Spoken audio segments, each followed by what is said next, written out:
ग्वालियर चंबल में कांग्रेस पार्टी के हम कार्यकर्ता सभी गुलामी से मुक्त हो गए सिंधिया जी के भारतीय जनता पार्टी में जाने से। यहाँ पे कई नेता आए हुए हैं। कांग्रेस का राष्ट्रीय अधिवेशन रायपुर में चल रहा है। यहीं गद्दा पर नेता रविंद्र सिंह तो हमारे साथ में चंबल संभाग के मुरैना से के दिमनी से विधायक हैं। उन समझते हैं जो राष्ट्रीय अधिवेशन चल रहा है, आप दिमनी से विधायक हैं और चंबल संभाग में सबसे ज़्यादा रेत अवैध उत्खनन के कई केस आते हैं, उसको आप किस प्रकार से? मैंने कई बार विधानसभा में ये प्रश्न लगाया कि चंबल में इंदौर के मानपुर से शुरू होकर के और हमारे मध्य प्रदेश में श्योपुर, सबलगढ़, सुमावली, दिमनी और अम्बा और भिंड होकर के जालौन पर चंबल समाप्त होती है। 50 घाट अगर वहाँ खोल दिए जाएं चंबल में, मध्य प्रदेश के क्षेत्र में, तो मैं कह सकता हूँ कि तो अवैध उत्खनन जो समस्या है वो हल होगी और सरकार को रेवेन्यू मिलेगा।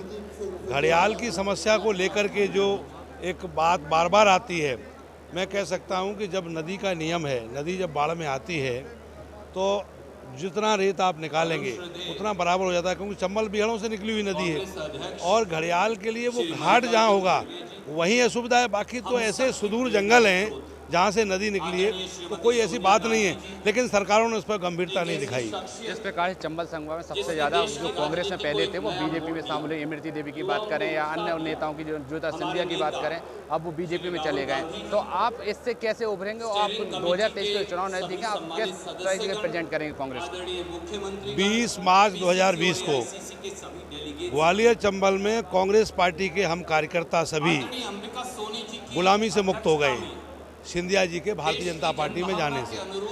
भारतीय जनता पार्टी में इस समय शिवराज भाजपा अलग है और महाराज भाजपा अलग है।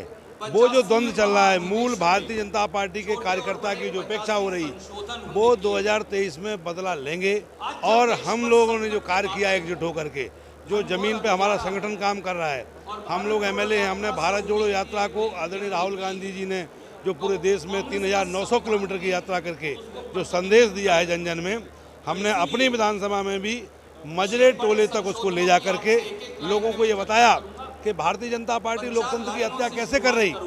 वहाँ जहाँ भारतीय जनता पार्टी के विधायक हैं उनके लिए बजट है विकास के लिए, और जहाँ कांग्रेस के विधायक हैं वहाँ की जनता के लिए बजट नहीं है। ये बात भी हमने बताई है लोगों को और ये कहा ये भेदभावपूर्ण जो कार्य हो रहा है इससे जनता माफ़ नहीं करेगी।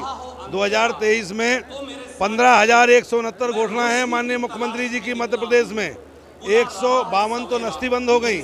ये जो झूठी घोषणाएं हुई हैं जिन पर काम नहीं हुआ, जनता इस बात को भी देख रही और जनता के मन में ये भी है कि चुनी हुई सरकार को 35 करोड़ रुपए में विधायकों को खरीद के सरकार को गिराया, इसका भी जनता लेकर के कांग्रेस पार्टी की प्रचंड बहुमत की सरकार बनाएगी। जिस प्रकार से रविंद्र ने बताया कि कांग्रेस सिंधिया के जाने से जिस प्रकार कांग्रेस बिल्कुल मुक्त हो गई है और जिस प्रकार से 35 करोड़ को विधायकों को गिराया गया छत्तीसगढ़ मध्य प्रदेश की सरकार को, अब देखना होगा 2023 में कांग्रेस अपने बिल्कुल प्रचंड बहुमत से इस बिल्कुल जीत तय करेगी। सदन समाचार पंजाब केसरी टीवी छत्तीसगढ़।